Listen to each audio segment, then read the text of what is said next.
जय हिंद guys. Now start our next video lecture. इसके पहले की वीडियो लेक्चर्स में हम लोगों ने होमोमॉर्फिज्म आइसोमॉर्फिज्म्स की बात की और ये दिखाया कि दो ग्रुपों के बीच में होमोमॉर्फिज्म ऑलवेज एग्जिस्ट करता है, बट आइसोमॉर्फिज्म एग्जिस्ट कर सकता है या नहीं। एक बात और कि हम लोगों ने पहले भी कहा था, जैसे जैसे हम लोगों की टॉपिक फिनिश होगी तो उससे रिलेटेड जो भी क्वेश्चंस हायर लेवल, जो नेशनल लेवल के जो मैथमेटिक्स के क्वेश्चंस हैं, हम लोग उसको सॉल्व करेंगे और उस पर एक बड़ी ज़बरदस्त हम लोग पूरी सीरीज़ भी चलाएंगे क्वेश्चंस जो आए हैं, और एक नई ट्रिक आइडिया खोजेंगे how can you solve the national level competitions के जो क्वेश्चन हैं। तो उस कड़ी में आज मैं उस सीरीज़ को शुरू करने जा रहा हूँ, श्री गणेशाय नमः करने जा रहा हूँ कि जो जो टॉपिक्स के रिलेटेड हम लोगों की चीज़ें फिनिश हो गई हैं तो उस पर संबंधित क्वेश्चन को लगाया जाए। तो कुछ क्वेश्चंस हम यहाँ पिकअप कर रहे हैं। जैसे क्वेश्चंस हम लोगों का रहा है कि ये CSIR नेट 2016 दिसंबर का एक बड़ा मार्वलस क्वेश्चन बनाया गया था। क्वेश्चन ये था, वैसे जितने भी ये क्वेश्चंस बनाए जाते हैं बड़े अच्छे क्वेश्चंस बनाए जाते हैं, क्रिएट किए जाते हैं। क्वेश्चन ये था कि consider the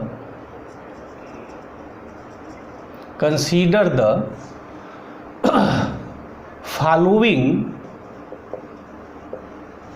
subset of groups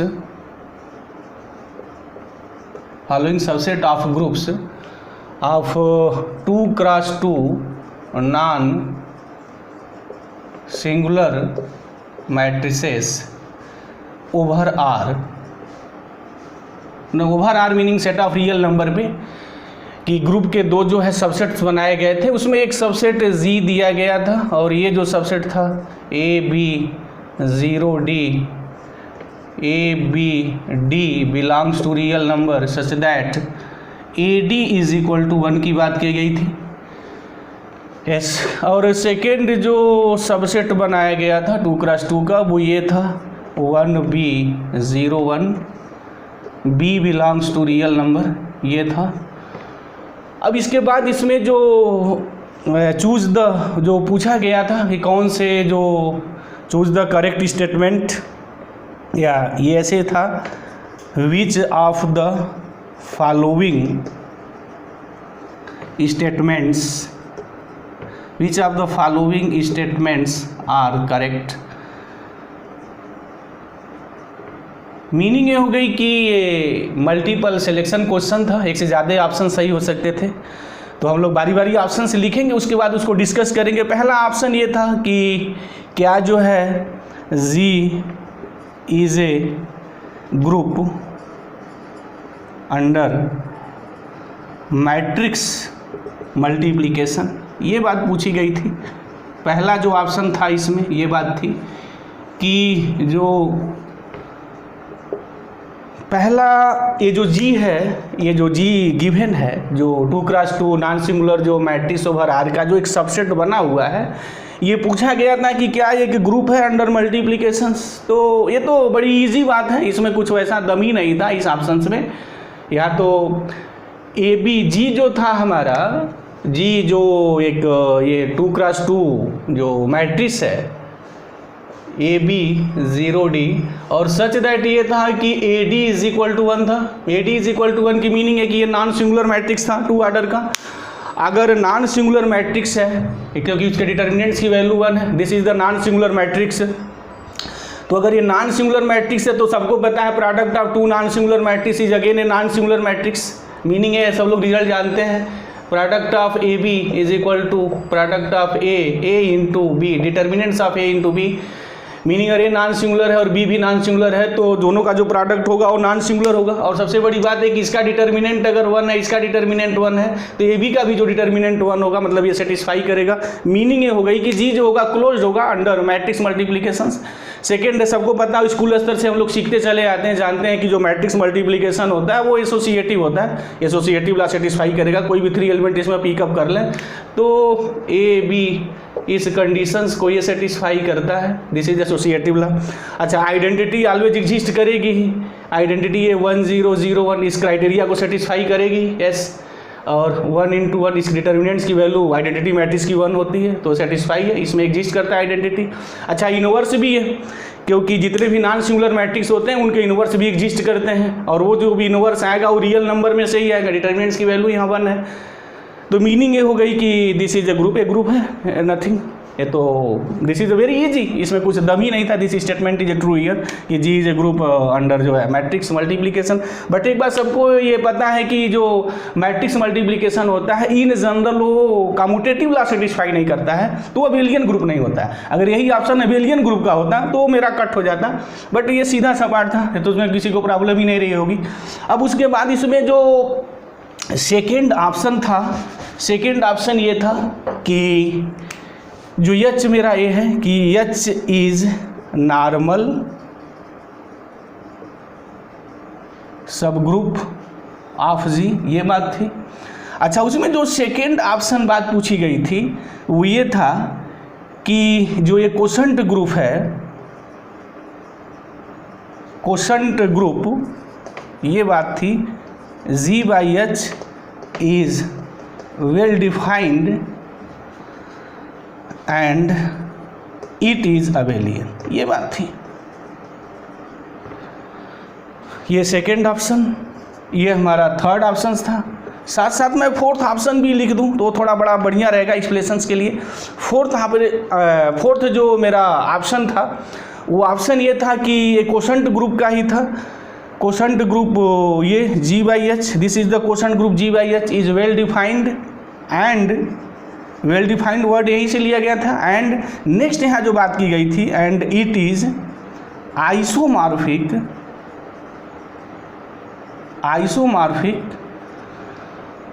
to a group of diagonal matrices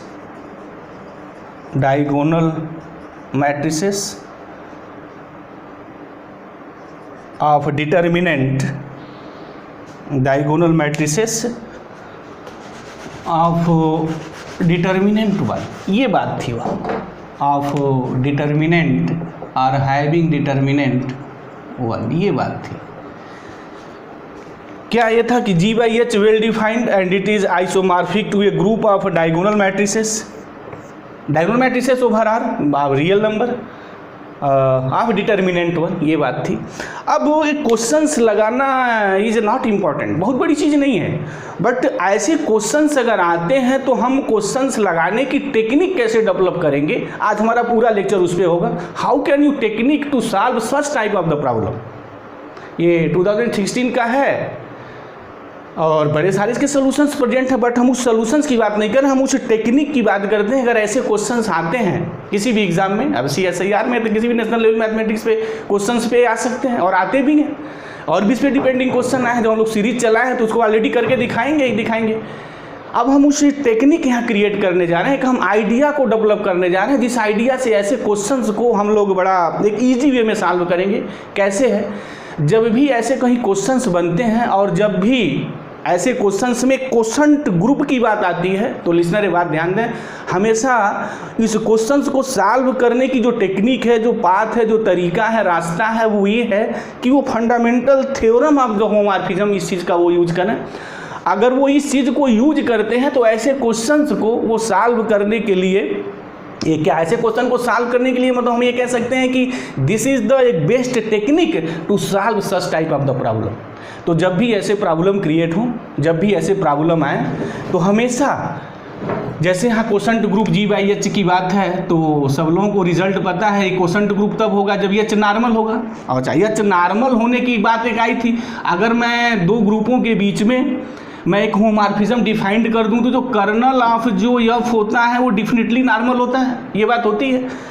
तो इससे क्या है कि हमें नॉर्मल सब ग्रुप भी मिल जाता है, और दूसरी बात है कि जो मैं होमोमॉर्फिज्म जो मैं डिफाइंड कर रहा हूँ उससे बहुत सारी चीज़ें क्लियर हो जाती हैं।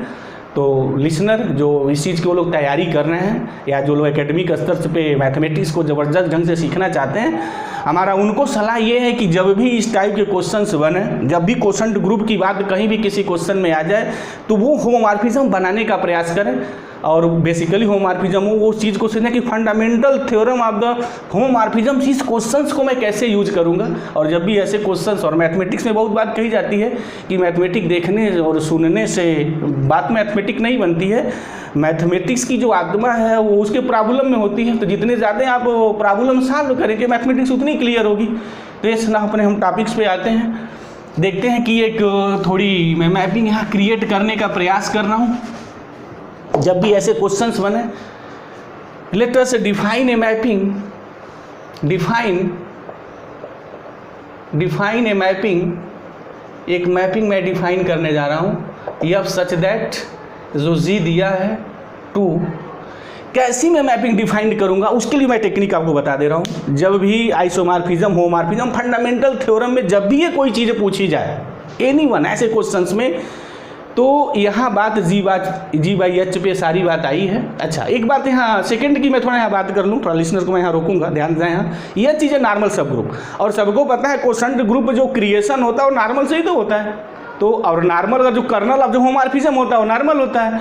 तो मीनिंग ये हो गई कि अगर मैं कर्नल निकालूं, मतलब अगर मैं एक होमोमॉर्फिज्म डिफाइंड कर दूं, तो मतलब इस पूरे क्वेश्चन का मैं एक तरीके से पोस्टमार्टम कर देता हूं। ऐसे ही इसी क्वेश्चन का नहीं, जहां भी कहीं आइसोमॉर्फिज्म्स का वर्ड जुट जाए क्वोशंट ग्रुप के साथ, तो डेफिनेटली ये जो मैं टेक्निक अप्लाई कर रहा हूँ, ये टेक्निक सारे क्वेश्चंस में अप्लाई करें, और मुझे उम्मीद है कि this is the best remedy to solve such type of the problem.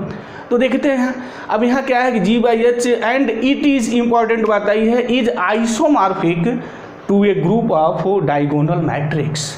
मतलब अच्छा, डायगोनल मैट्रिक्स यहाँ जो लिखा हुआ है वो 2x2 का ही है, मीनिंग वहाँ अन्य चीज़ें नहीं है, 2x2 ही है, ये तो बात कॉमन सेंस है। 2x2 की जो डायगोनल मैट्रिक्स बनेगी वो इसको आइसोमॉर्फिक होगा। तो यहाँ फंडामेंटल थ्योरम ऑफ होमोमॉर्फिज्म्स क्या कहता है, थोड़ा उसकी बात को हम लोग देख लें। जो भी हमने क्वोशंट ग्रुप की बात कही, तो उसका यहाँ इंपॉर्टेंस रोल प्ले क्या होने वाला है। फंडामेंटल थ्योरम ऑफ होमोमॉर्फिज्म ये कहता है कि ये जो ग्रुप है, मतलब जिस ग्रुप से आप होमोमॉर्फिज्म्स डिफाइंड करने जा रहे हैं, और जो कर्नल ऑफ एफ है ये आइसोमॉर्फिक होता है एफ ऑफ जी की। And F of G is what is the F of G? F of G को कहते हैं कि this is the range of the G. तो ये तो बात क्लियर है, हम लोग इसके पहले लेक्चर्स भी डिफाइंड किए थे। तो now define a mapping F such that G F of G, and F of G मैं यहाँ क्या लूँगा, एफ ऑफ जी हम जिसको डायगोनल्स की यहाँ बात करनी है उस चीज़ को लिया जाता है। This is the trick. तो जो अब यहाँ डायगोनल कुछ और मैट्रिक्स लिखेगा, कुछ और ग्रुप होगा, तो जो मेरा ग्रुप होगा हम उस ग्रुप को लेंगे। कहने की मीनिंग क्या है, तो पहले तो हम देखें कि मैपिंग तो डिफाइन कर सकते हैं, बट ये जो मैपिंग मैं डिफाइंड कर रहा हूँ क्या होमोमॉर्फिज्म है या नहीं। तो F of G where F of G is what is the F of G. ये जो जिस ग्रुप में डिफाइंड किया जाएगा वो क्या होगा, F of G diagonal matrix. तो डायगोनल मैट्रिक्स मीनिंग जस्ट कैसे लिखेंगे भाई, सिंबल्स वही real numbers, A this is the 0 D such that A D is equal to 1। कहाँ भी बात यहाँ है भी डिफाइन वहाँ डायगोनल मैट्रिक्स ऑफ डिटर्मिनेंट्स 1, तो है वहाँ बात criteria, this is the diagonal matrix, और इसके डिटर्मिनेंट्स की वैल्यू 1 है, जो यहाँ बात यहाँ फुलफिल कर रही है। मुझे ये देखना है कि होमोमॉर्फिज्म है या नहीं। अगर ये होमोमॉर्फिज्म हो गया तो फंडामेंटल थ्योरम होमोमॉर्फिज्म्स का गेम यहाँ जबरदस्त ढंग से खेला जाएगा। चलते हैं देखते हैं कि दिस इज होमोमॉर्फिज्म और नॉट। अब क्या करना है यहाँ मैं कोई भी कैसे होमोमॉर्फिज्म्स प्रूव करते हैं, ये प्रूफ है F of x Y is equal to F of X into F of Y. जो भी ऑपरेशन दिया हो for all X Y belongs to what, this is the G. तो कोई भी 2 रैंडम एलिमेंट जी के ले लें। जी का एलिमेंट मतलब यहाँ से कोई मैं 2 एलिमेंट पिकअप कर लूँ। तो चलते हैं ले लेते हैं कोई भी 2 एलिमेंट। तो F of what a1 b1 0 ad1 और यहाँ a2 b2 0 d2 S this is. अच्छा, ये इज इक्वल टू क्या आना चाहिए मेरा, ये इज इक्वल टू आना चाहिए एफ ऑफ एक्स की मीनिंग ये हो गई कि F of a1 b1 0 d1 into F of what, F of क्या निकलना चाहिए भाई, F of a2 b2 0 d2, ये आना चाहिए। देखते हैं क्या होता है। थोड़ा मैं इसको डिलीट करूँ ना, देखते हैं क्या क्या आता है, व्हाट हैपेंस। अब लिसनर को बात तो समझ में आ गई है कि किस हम टेक्निक की बात कर रहे थे, किस आइडिया के डेवलपमेंट्स की बात कर रहे थे। अब यहाँ प्रोडक्ट निकालते हैं। अच्छा, अब यहाँ एक बात और हो जाएगी कि ये these are the element of the G, तो मीनिंग यहाँ ये होगी कि जो A1 D1 होगा वो 1 होगा, और जो A2 D2 होगा इसकी भी वैल्यू 1 होगी, राइट। तो एफ ऑफ, चलते हैं इसका प्रोडक्ट निकालते हैं। What is the product of this, तो this row to this column, ये तो इजी है, सारे लोग मैट्रिक्स मल्टीप्लिकेशंस कर ही सकते हैं इस स्तर पे आने पर। तो ये आएगा मेरा A1 A2, this is the A1 A2। Next में जब इसका इसमें मैं करूँगा तो A1 B2 plus B1 D2, yes right. और यहाँ जो होगा वो 0 है, तो यहाँ 0 आना ही आना है।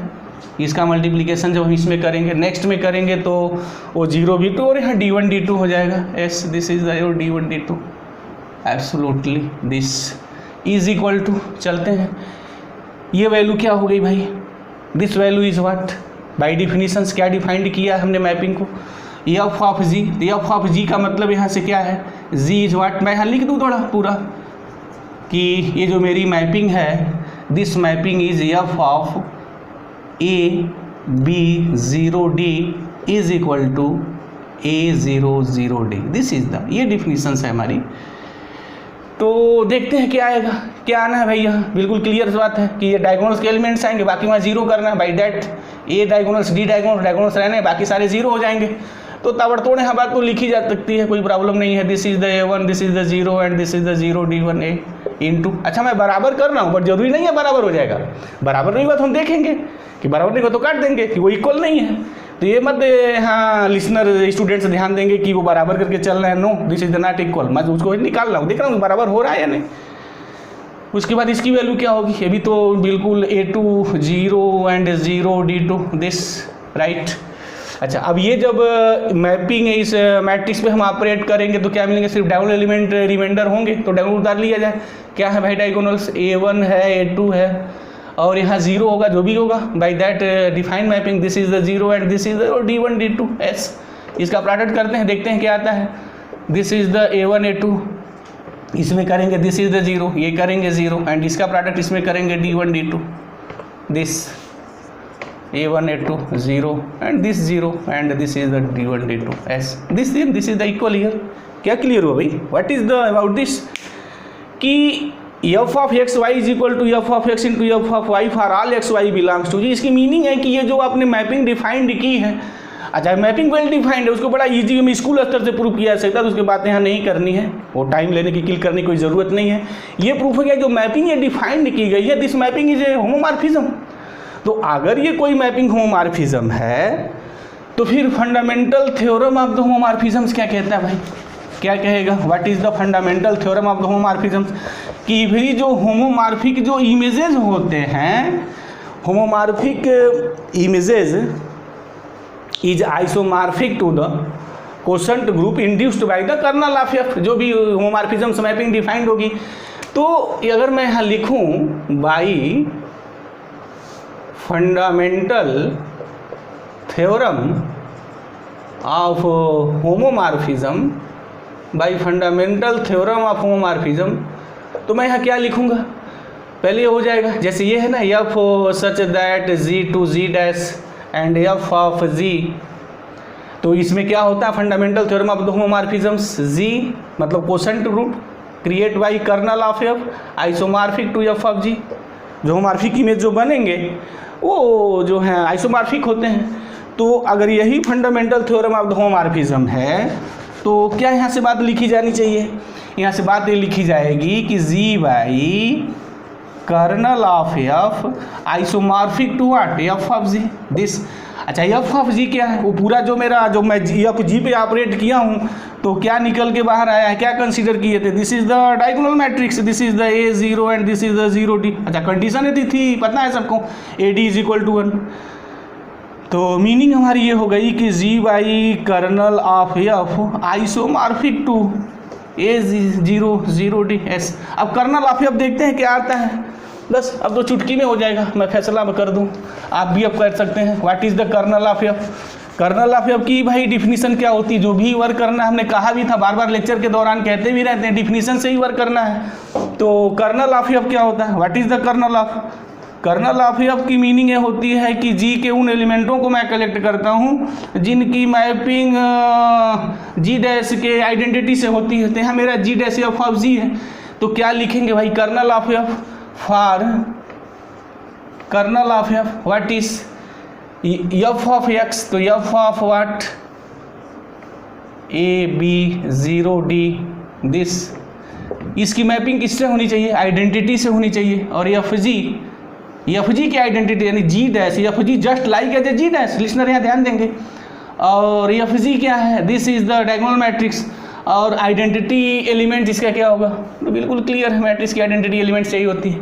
अच्छा, जब एफ इस पे ऑपरेट करेंगे तो क्या चीज़ आएगी, बाई डिफिनीशन जो डिफाइंड किया गया है, इस पे ऑपरेट करने पे डायगोनल एलिमेंट बचते हैं, बाकी जीरो हो जाते हैं। A 0 and this is the 0 D is equal to 1 0 और 0 1। और सबको पता है, मैट्रिक्स के सब लोग जानते हैं, मैट्रिक्स का कॉमन सेंस, अगर दो मैट्रिक्स इक्वल होंगे तो करस्पॉन्डिंग एलिमेंट्स इक्वल होते हैं, तो मीनिंग हो गई कि ए इज इक्वल टू 1 होगा, डी इज इक्वल टू 1 होगा। तो भाई कर्नल ऑफ एफ में क्या बातें मेरी आ गई निकल के, क्या क्या चीज़ें आ गई कर्नल ऑफ एफ। तो कर्नल ऑफ एफ जो मेरा हुआ, this is the kernel of F what, kernel of F is what, G के उन एलिमेंटों को कलेक्ट करना जहाँ A1 है D1 है। मीनिंग है कि जो A B है और ये जो 0 D है, इसमें A1 है, B as it is, and this is the 0 already है, ये D is equal to 1 S, this is the kernel of F, this is the kernel of F. और ग्रुप थ्योरी के सारे लोग जानते हैं कि जो कर्नल ऑफ एफ है, जो कर्नल ऑफ एफ होता है, तो this is the what, normal subgroup, this is the normal subgroup of the G, this is the normal subgroup of the G. अब तो पूरा जो CSIR वालों ने जितने भी ऑप्शन से डेवलप किए थे, जो भी ऑप्शन पूछे थे, अब एक ही साधे सब जा, एक ही साधने सबने सारी चीज़ को साथ दिया। अब ये जो होगा डेफिनेटली वो नॉर्मल सब ग्रुप ऑफ जी होगा। आज जब नॉर्मल सब ग्रुप ऑफ जी होगा, और इसी को तो एच कहा है, CSIR वालों ने जो एग्जाम जो क्वेश्चन सेट किया था, this is the known as the H, given था एच, तो ये चीज़ वहाँ, ये चीज़ें नॉर्मल सब ग्रुप ऑफ जी, अगर वो नॉर्मल है तो जी बाई एच वेल डिफाइंड हो जाएगा। तो जो ऑप्शन सेकेंड जो था वो भी ट्रू हो गया। अच्छा, एक बात और यहाँ थी कि G by H well defined होगा और अवेलियन होगा, this is very easy, prove किया सकता है, जी बाई एच जो होगा वो मेरा अवेलियन हो जाएगा।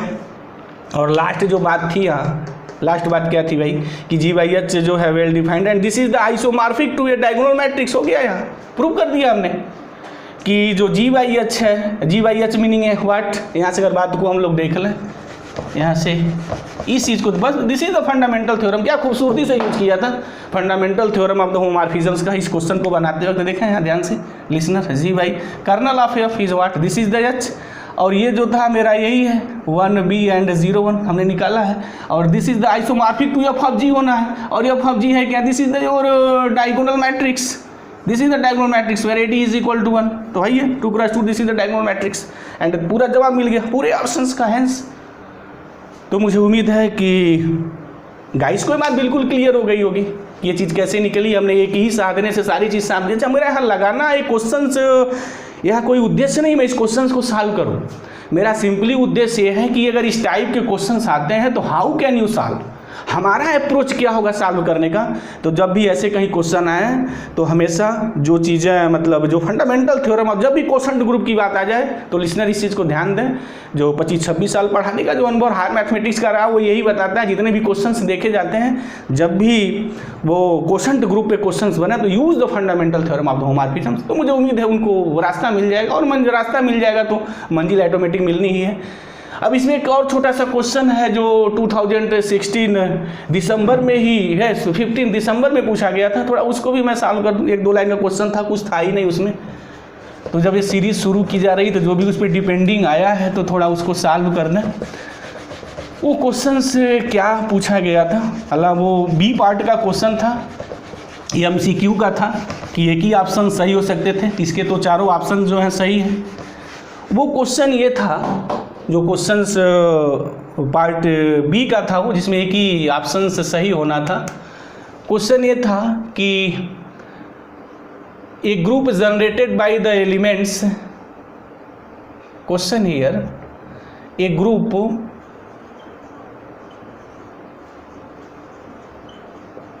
Generated by elements X Y with relation, इनके बीच एक रिलेशन डिफाइंड कर दिया था। वो रिलेशन ये था कि X square is equal to Y cube is equal to X Y square is equal to identity थी वन, आर आइडेंटिटी। यहाँ वन की meaning this is the identity. तो पूछा गया था कि what is then order of group G, और 4 option दिए गए थे, 4 ऑप्शन थे उसके पास। तो इसमें तो ऑप्शन से कोई बात नहीं, तो सीधे सपाट निकाला जा सकता है। एक्चुअल में जो क्वेश्चन डिपेंडिंग था, ये क्वेश्चन इस पे था डाइहेड्रल ग्रुप पे। ये डाइहेड्रल ग्रुप, एक डाइहेड्रल ग्रुप होता है, तो थोड़ा उसको मैं डिस्कस कर दूं पहले। यहाँ इसका एक रिजल्ट मैं क्रिएट कर दूं, ये 2 लाइन का है। उसके बाद तब हम लोग जो है इस क्वेश्चंस को देख लेते हैं। डाइहेड्रल ग्रुप क्या है? एक्चुअल में डाइहेड्रल ग्रुप जो होता है वो D2N से डिनोट होता है, and D2N is equal to, उसको लिखते कैसे हैं, x square is equal to y raise to the power n, ये वैल्यू आइडेंटिटी होती है E, और x Y square and x y raise to the power n minus 1, और finally y square and y raise to the power n minus 1। अच्छा, इसमें जो एक relation होता है, बड़ा इंपॉर्टेंट रिलेशन होता है, x Y is equal to y inverse x. बहुत सारे अभी मैं क्वेश्चन डाइहेड्रल पे मैं करूँगा। अभी सिंपली इस क्वेश्चंस को सॉल्व करने के लिए मैं इस रिजल्ट को यहाँ डेवलप कर रहा हूँ, क्योंकि यहाँ इसका थोड़ा यूज है, बड़ा खूबसूरत से डाइहेड्रल ग्रुप का यहाँ यूज किया है। CSIR ने बड़ा खूबसूरत यूज रिजल्ट डाइहेड्रल ग्रुप का यूज किया था। तो देखते हैं पहले डाइहेड्रल ग्रुप क्या है। This is the dihedral group under this operation. अब यहाँ एक बात और होती है कि जो order of x y r होता है, इसकी वैल्यू 2 होती है for r is equal to 0 1 2 and n minus 1, ये होता है। अब जरा हम इस चीज़ को ध्यान से अगर देखें, इस चीज़ को, अच्छा इसका आर्डर जो होता है, आर्डर की मैं बात कर दूं, आर्डर ऑफ जैसे नाम से ही D2N क्लियर है, तो ये मेरा आर्डर इसका 2N होता है। इसको एक वीडियो लेक्चर से मैं थोड़ा, जब मैं एक सीरीज एक और बनाऊंगा, केवल जब मैं केवल ग्रुप की बात करूंगा तो मैं एक पूरा टेबल बनाऊंगा, और वो ग्रुप से कैसे कैसे क्वेश्चंस क्रिएट किए जाएंगे, एक ग्रुप का मैं खुद ही चार्ट बनाऊंगा। जो मैं चार्ट उस सीरीज में बनाऊंगा तो इसकी भी बात आएगी। बहरहाल इस क्वेश्चंस को सॉल्व करने के लिए भी मुझे थोड़ी ज़रूरत थी डाइहेड्रल की, तो इस रिजल्ट को थोड़ा क्रिएट किया गया है। डाइहेड्रल ग्रुप होता है, ग्रुप की जो पूरी क्राइटेरिया है वो सेटिस्फाई करता है, और इसका जो आर्डर होता है वो 2N होता है। तो यहाँ से और इस चीज़ को मैच कर लिया जाए, देख लिया जाए। यहाँ जो स्क्वायर इज इक्वल टू 1 है, और 1 भी द आइडेंटिटी है, इसकी मीनिंग क्या हो गई, एक्स का आर्डर 2 है, बट यहाँ y cube is equal to identity है। तो यहाँ से आते हैं, थोड़ा देखते हैं, ये जस्ट सेम टू सेम यही है, तो बना लिया जाए, एक लाइन की चीज़ है। अगर इस चीज़ को मैं इसको देखूँ तो फिर कोई भी स्टूडेंट जो ग्रुप थोड़ा बहुत पढ़ रहा है, बड़ा इजीली उसको क्रिएट कर सकता है कि जी क्या होगा, यहाँ what is the G, 2 line की चीज़ है। जी कैसे बनेंगे भाई, यहाँ से कहा है कि वो 2 एलिमेंट से जनरेट होता है क्वेश्चंस में, और इस रिलेशंस को सेटिस्फाई करता है, तो सेटिस्फाई करा दीजिए। देख लीजिए n की जो वैल्यू है, ठीक है, ताबड़तोड़ देखिए यहाँ से, only 1 line sufficient to solve this questions, कुछ ही नहीं है। This is the question depending on the dihedral group. What is the value of n is equal to 3, n is equal to 3 here. अब n इज इक्वल टू मैं अगर यहाँ 3 लिख दूँ तो जो आर्डर ऑफ D2N आएगा, यानी जो आर्डर ऑफ G होगा वो मेरा 6 होगा, यानी 6 आर्डर था, ये पूछा भी गया था। अच्छा, वो एलिमेंट कैसे बनेंगे, बना लिया जाए। जैसे देख लें, यहाँ x होगा, x स्क्वायर होगा, ठीक है। अच्छा, x स्क्वायर वही होगा जो वैल्यू y क्यूब होगी, this is the identity. Next क्या होगा, y होगा, y स्क्वायर होगा, एंड x y होगा, x y स्क्वायर होगा। काउंट कर लिया जाए, 1 और ये 2 3 4 5 and 6, S this is order is 6। तो मुझे क्लियर हो गया कि लिसनर को ये बात क्लियर हो गई क्वेश्चन किस तरीके से क्रिएट किए जा रहे हैं। अब मैं पूरा सीरीज ही शुरू करने जा रहा हूँ, जितने भी नेशनल लेवल मैथमेटिक्स के जो क्वेश्चंस हैं। तो मेरा क्वेश्चंस यहाँ सॉल्व करने का उद्देश्य नहीं होगा, मैं क्वेश्चंस लूँगा और उसको दिखाऊंगा कैसे थ्योरी से उस क्वेश्चंस को कितनी खूबसूरती से क्रिएट किया गया है और कैसे क्वेश्चंस पूछे जा रहे हैं। जैसे हमने 2 क्वेश्चंस लगाया, अगर लिसनर इस चीज़ को ध्यान से देखेंगे तो उनको बातें बिल्कुल क्लियर हो गई होंगी। हमने सिर्फ कुछ कंसेप्ट क्रिएट किए हैं, कुछ आइडिया डेवलप की है। तो जितने भी मैं यहाँ क्वेश्चन सब लगाऊंगा, सब क्वेश्चन के लिए मैं आइडिया क्रिएट करूंगा, जो भी चीज़ें हमारी यूज में आएंगी, और उनको मैं दिखाऊंगा कैसे थ्योरी से उठा करके कितने क्वेश्चंस को बाकमाल तरीके से क्वेश्चंस को बनाए जाते हैं। और एक एक क्वेश्चंस की हम लोग वहाँ आइडिया भी रखेंगे कि कैसे इस टाइप के क्वेश्चंस को हम सॉल्व करेंगे, कैसे सोचेंगे। तो मुझे उम्मीद है कि ये बिल्कुल क्लियर हो गया होगा। Thank you very much guys, जय हिंद।